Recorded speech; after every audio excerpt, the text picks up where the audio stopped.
So you gave up because the scale didn't drop in a couple days. That's not lack of progress. That's just unrealistic expectations. There's a lot of people out there who struggle losing weight. This is something we already know. And I think the problem is motivation.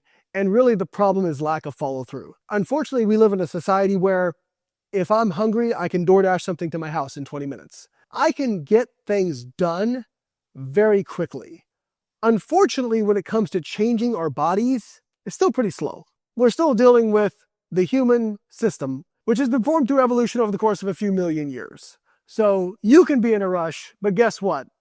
Evolution, not so much. Motivation is not going to be enough. Most people are motivated very sporadically. And if you are only relying on motivation to make change, you will never see lasting change.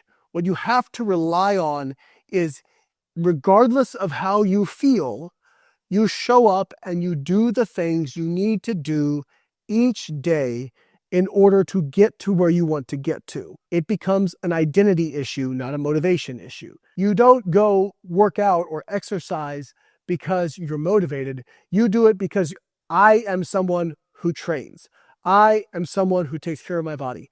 I am someone who eats a healthy diet. What you do 90% of the time matters a hell of a lot more than what you get wrong 5 or 10% of the time. So the consistency is the biggest portion of it.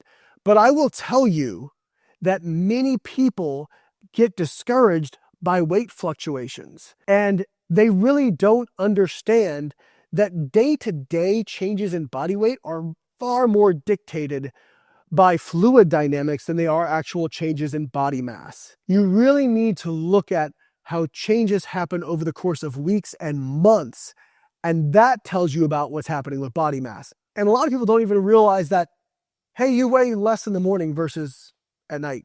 Yeah, when you eat food and drink water, that has mass and it has weight. You put it in your system and you weigh more. Unfortunately, people will weigh like really sporadically, a couple times a week or once a week, or they'll weigh at sporadic times and they'll see, oh my gosh, I started a diet this week and I gained half a pound.